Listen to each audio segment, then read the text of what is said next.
नमस्कार, आप सभी का स्वागत है। मेरा नाम नमन परसाई है और आज हम लोग बात करने वाले हैं एमपीपीएससी के बारे में। देखिए, आप सभी जानते हैं कि एमपीपीएससी की मुख्य परीक्षा बहुत जल्दी होने वाली है। ऐसे में आप सभी को बहुत ईमानदारी से फोकस करके पढ़ना चाहिए। ठीक है, अभी ऐसे बहुत से लोग हैं जिनका पहली बार मेंस है और वो एमपीपीएससी के सिलेबस को लेकर काफ़ी कंफ्यूज हैं कि भाई कैसे पढ़ा जाए, सिलेबस कैसे कवर किया जाए। काफ़ी लेंदी भी है ना, तो समस्या भी आती है। तो देखिए, आज हम लोग सिलेबस के बारे में बात करेंगे।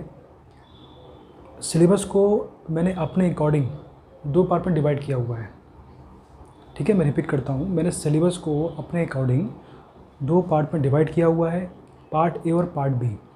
ठीक, तो पार्ट ए में वो टॉपिक रखे हैं मैंने जो आपने पहले पढ़े हुए हैं या जिनसे आप परिचित हैं, और पार्ट बी में वो टॉपिक रखे हैं जिनको आपने नहीं पढ़ा है या जिनसे आप परिचित नहीं हैं। तो पार्ट ए की बात करें तो पार्ट ए में जो टॉपिक आपने पढ़े हैं वो हैं history, geography, polity, economy, science और एमपी। इनको आपने पहले पढ़ा हुआ है। चाहे एमपीपीएससी प्री की बात करें या फिर व्यापम की बात करें, तो आपने इनको पढ़ा हुआ है। ठीक है, और ये बेसिक सब्जेक्ट होते हैं, ये आपके बेसिक सब्जेक्ट होते हैं जिनको तो आपने पढ़ा ही होगा। फिर पार्ट बी की बात करें तो पार्ट बी में वो टॉपिक रखे हैं जो हमने नहीं पढ़े हैं, जैसे आपदा प्रबंधन, जल प्रबंधन, शिक्षा, स्वास्थ्य, कुपोषण, WHO, बाह्य एवं आंतरिक मुद्दे। फिर आपके हैं जो सामाजिक विधान हैं आपके। फिर देखिए, महिलाओं के संबंध में प्रावधान किए गए हैं तो वो पढ़ेंगे। फिर आपको 7 से 8 अधिनियम है जो काफ़ी महत्वपूर्ण है।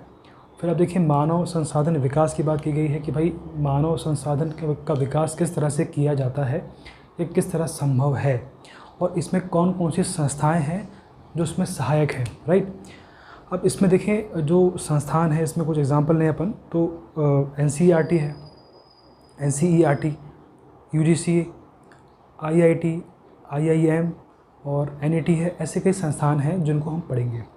फिर आपका आता है कि कल्याणकारी कार्यक्रम है, तो आपके वृद्धजनों के लिए है, महिलाओं के लिए, बच्चों के लिए, समाज के वंचित वर्गों के लिए। उसके बाद देखें आप लोक सेवाएं आता है, तो लोक सेवाएं जो है इसमें अखिल भारतीय सेवाएं आती हैं, केंद्रीय सेवाएं, राज्य सेवाएं। तो ये काफ़ी महत्वपूर्ण टॉपिक है आपके लिए, बहुत इंपॉर्टेंट है।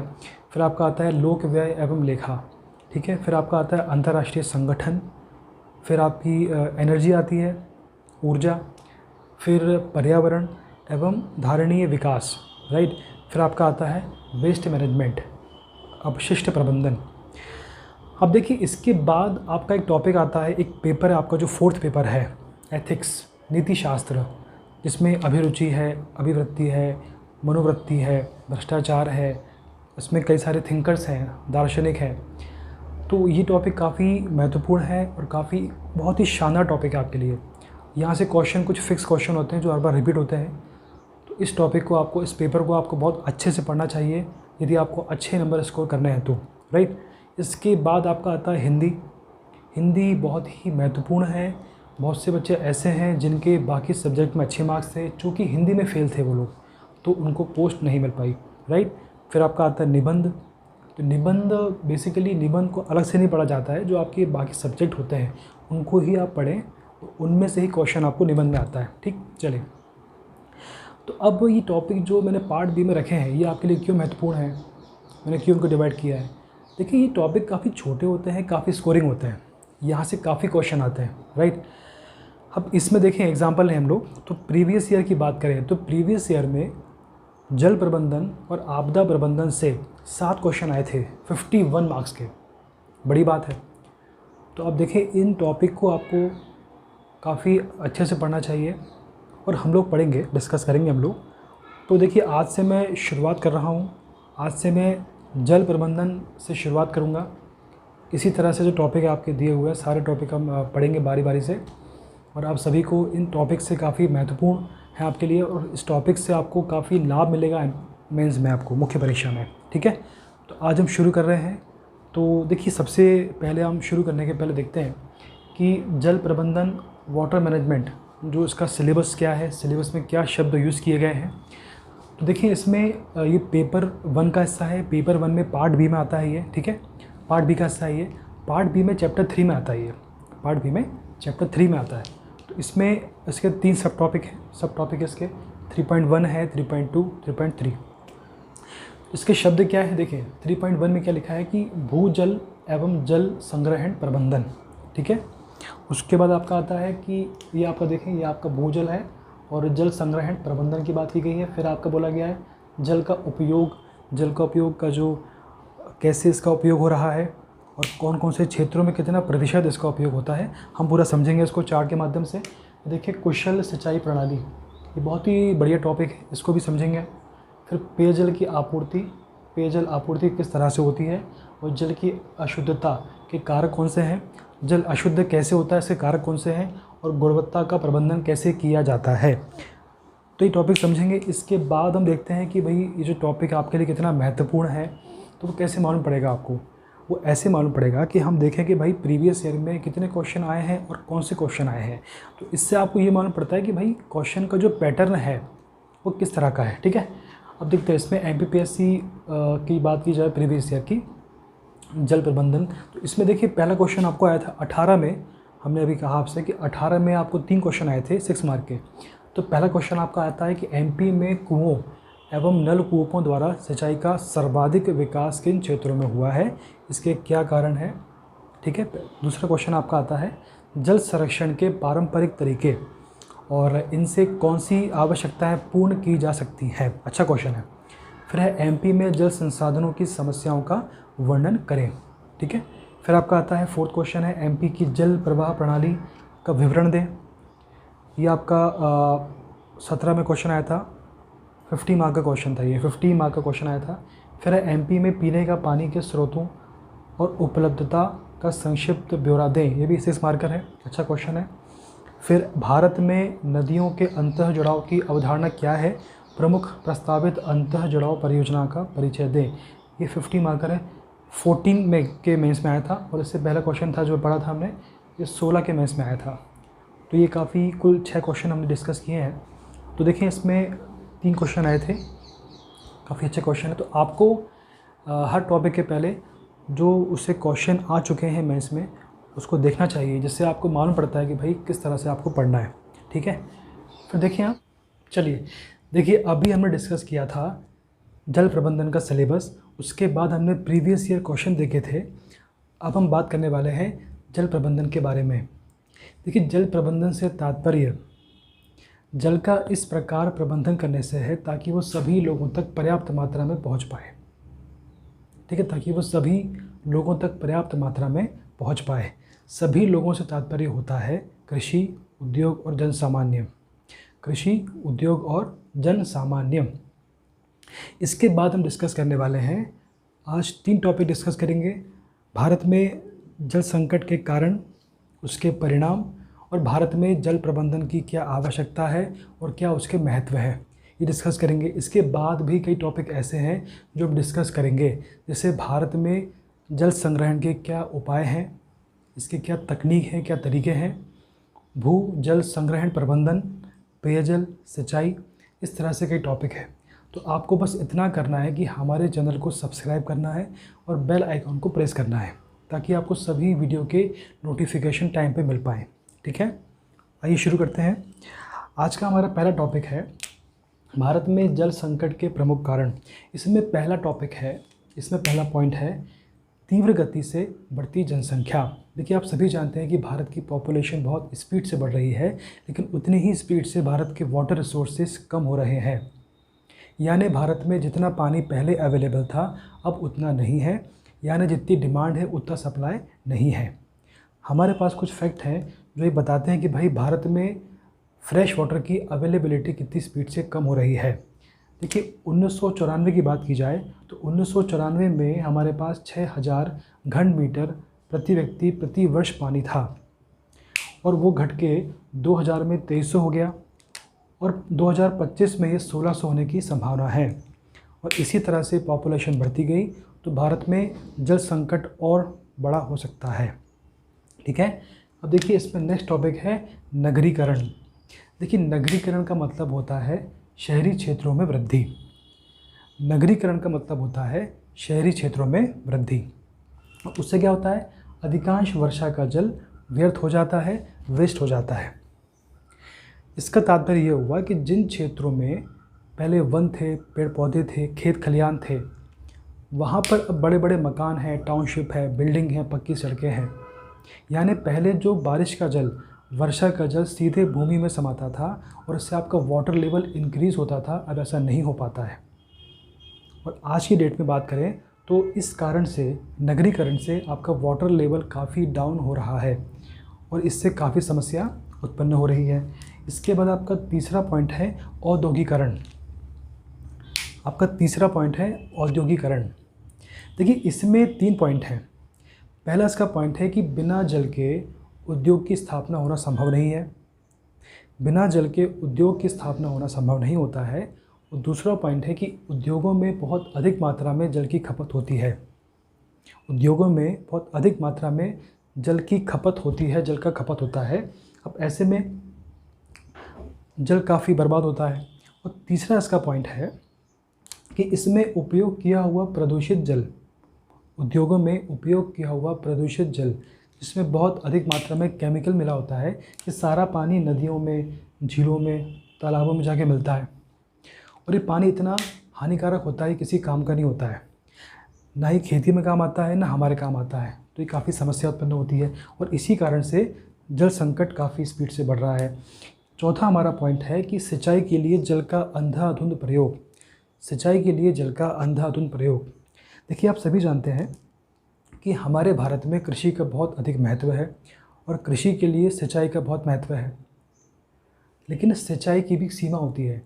अधिक मात्रा में सिंचाई की जाएगी तो आपकी जो फसल है वो तो बर्बाद होगी ही, जल का भी काफ़ी नुकसान होगा, आपका जल भी काफ़ी बर्बाद होगा और ऐसे में जल संकट होगा।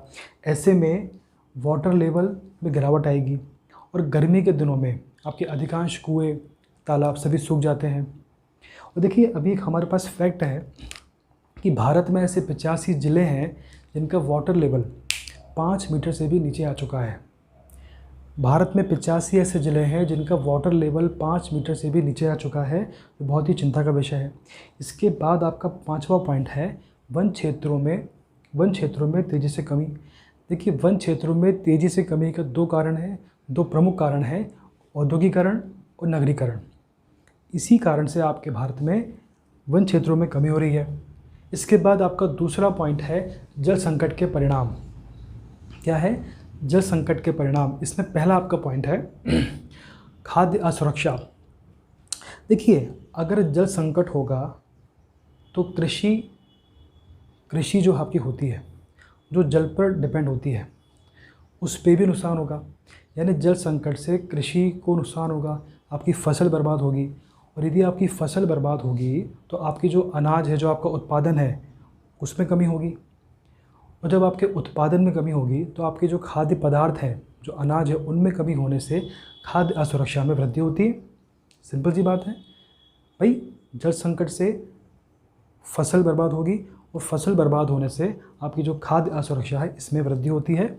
दूसरा आपका पॉइंट है जल संघर्ष और पलायन। भाई, जिन क्षेत्रों में जल संकट होगा वहाँ पे आजीविका का संकट होगा और वहाँ पे पलायन को बढ़ावा मिलेगा।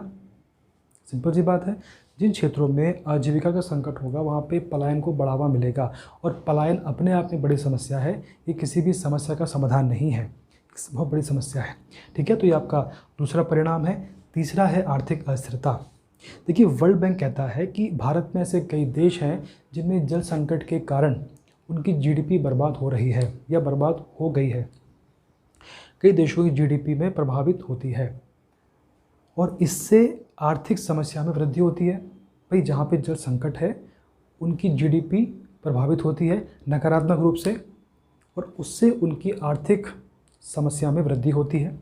ठीक है, फिर आपका चौथा पॉइंट है जैव विविधता की हानि। देखिए, जल संकट से पेड़ पौधों को नुकसान होता है और जो जीव जंतु इस पर निर्भर होते हैं उनको भी नुकसान होता है। यानी जल संकट से पूरी जैव विविधता को नकारात्मक रूप से प्रभाव पड़ता है, पूरी जैव विविधता नकारात्मक रूप से प्रभावित होती है। इसके बाद आपका 5वां पॉइंट है कानून व्यवस्था बिगड़ने के आसार। भारत में ऐसे कई क्षेत्र हैं जहाँ पे जल की समस्या होती है तो ऐसे में जब पानी के टैंकर आते हैं तो वहाँ काफ़ी विवाद होता है पानी को लेने के लिए। पानी जो आपका टैंकर आता है तो काफ़ी कम मात्रा में आता है, उसमें पानी काफ़ी कम होता है और डिमांड काफ़ी ज़्यादा होती है। यानी बहुत सारे लोग ऐसे होते हैं जिनको पानी मिल नहीं पाता है, तो आपस में झगड़ा होता है, झड़प होती है। तो ऐसे में कानून व्यवस्था बिगड़ती है। महाराष्ट्र का एक क्षेत्र है लातूर, महाराष्ट्र का एक क्षेत्र है लातूर, जहाँ पे पिछले कई वर्षों से जल को लेकर विवाद होता है। इतना विवाद होता है कि वहाँ पे धारा 144 लगानी पड़ती है। सोचिए आप, कितनी बड़ी बात है। ठीक है, तो आपके ये 5 परिणाम हैं। इसके बाद हम पढ़ते हैं कि भारत में जल प्रबंधन की क्या आवश्यकता है और क्या महत्व है। भाई, भारत में जल प्रबंधन की क्या आवश्यकता है और क्या महत्व है। इसमें आपका पहला पॉइंट है, विश्व में जल 70% है और उसमें 3% पीने का पानी है। देखिए, हमारी पृथ्वी पे 70% जल है, 70% जल है, लेकिन उसमें से सिर्फ 3% ही पीने योग्य है। यानी हमको 3% जल में से पूरे विश्व की जो पॉपुलेशन है उसको मैनेज करना है। तो यहाँ पे भी आपको जल प्रबंधन आवश्यक है। दूसरा आपका पॉइंट है कि जो भारत की जनसंख्या है वो विश्व की जनसंख्या का 18% है, लगभग 18% है। यानी जितनी भी विश्व की पॉपुलेशन है उसका 18% भाग भारत में निवास करता है। और जितना भी विश्व में फ्रेश वाटर है, यानी जितना भी विश्व में फ्रेश वाटर है उसका 4% भारत में है। यानी आपको 4% फ्रेश वाटर से 18% पॉपुलेशन को मैनेज करना है। तो यहाँ भी आपको जल प्रबंधन आवश्यक है। इसके बाद आपका आता है भारत में जल समस्या। देखिए, भारत में जल समस्या 2 प्रकार की है, एक सामान्य है और गंभीर है। भारत में जल समस्या 2 प्रकार की है, एक सामान्य जल समस्या है, दूसरी गंभीर है। सामान्य की बात की जाए तो भारत के 25% भूभाग में 21% आबादी इस सामान्य जल समस्या से परेशान है, प्रभावित है। और दूसरी ओर 5.5% भूभाग में 7.6% आबादी गंभीर जल समस्या से प्रभावित है। लगभग 30 से 40 करोड़ लोग ऐसे हैं जो भारत में जल संकट का सामना कर रहे हैं। इसके बाद देखिए, वर्ल्ड बैंक की रिपोर्ट की बात की जाए तो भाई, वर्ल्ड बैंक की रिपोर्ट आई थी, उसमें कहा गया था कि भारत की ऐसी 5 बड़ी नदियां हैं जिनका बेसिन मानक 1000 क्यूबिक मीटर प्रति वर्ष से कम है, जिनका बेसिन मानक 1000 क्यूबिक मीटर प्रति वर्ष से कम है। यानी भारत में 5 ऐसी नदियां हैं, ऐसी 5 बड़ी नदियां हैं जिनका पानी कम हो रहा है, सूख रहा है। और आने वाले 3 दशक में इसमें 5 और नदियां ऐड हो जाएंगी, यानी भविष्य में समस्या और बड़ी होने वाली है। तो यहाँ भी हमको लगता है कि भाई, भारत में जल प्रबंधन की आवश्यकता है, उसका महत्व है। 5वां है लगातार दोहन। देखिए, हम जल का लगातार दोहन कर रहे हैं, इससे आपका जो वाटर लेवल है, लगातार नीचे की ओर जा रहा है। तो वाटर लेवल कम होने की दर क्या है? 1.5% पर ईयर, 1.5% पर ईयर। ठीक है।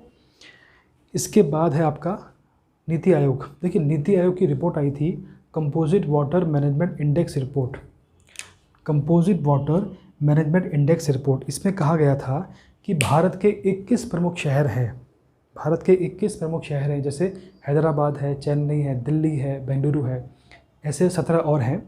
तो उसमें वाटर लेवल 2020 तक शून्य भूजल स्तर तक पहुंच जाएगा। यानी वहाँ पे वाटर लेवल 2020 तक, यानी इसी साल, शून्य जल स्तर तक पहुंच जाएगा।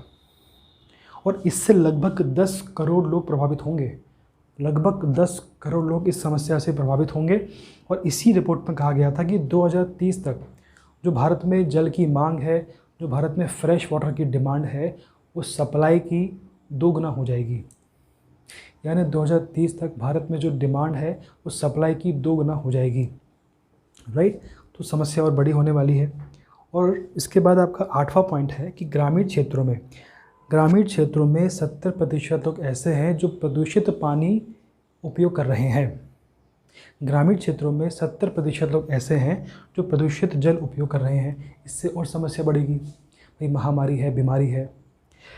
उसमें 33 करोड़ लोग ऐसे हैं जो सूखे वाली जगहों में रहने के लिए मजबूर हैं। 33 करोड़ लोग ऐसे हैं जो सूखे वाली जगहों में रहने के लिए मजबूर हैं। समस्या गंभीर है। 9वां आपका पॉइंट है कि शहरी क्षेत्रों में, अगर शहरी क्षेत्रों की बात की जाए तो वहाँ पे 9 करोड़ 70 लाख लोग ऐसे हैं जिनको पीने का साफ़ पानी भी नहीं मिलता। यानी शहरी क्षेत्रों में भी जल संकट काफ़ी बड़ा है। इसके बाद देश में पानी की खपत की बात की जाए, जो 85% जल कृषि में उपयोग होता है, 10% उद्योगों में होता है और 5% घरों में होता है। ठीक है, 100 में से 85% कृषि में, 10 उद्योगों में और 5% घरों में होता है। तो आज हमने 3 टॉपिक कवर किए हैं कि भारत में जल संकट के क्या कारण हैं और उसके क्या परिणाम हैं, और भारत में जल प्रबंधन की क्या आवश्यकता है, क्या महत्व है। मैं उम्मीद करता हूँ कि जो मैंने पढ़ाया है आपको समझ में आ गया होगा। कोई भी आपको समस्या हो, कोई भी आपको परेशानी हो, प्लीज़ कमेंट बॉक्स में लिखें, मुझे बताएं। और आप प्लीज़ हमारे चैनल को सब्सक्राइब करें, बेल आइकॉन को प्रेस करें। अगर आपको वीडियो अच्छा लगता है तो प्लीज़ लाइक करें, शेयर करें और बेल आइकॉन को प्रेस करना ना भूलें, ताकि आपको सभी वीडियो की नोटिफिकेशन टाइम पर मिल पाए। तो आज के लिए इतना ही है। Thank you very much.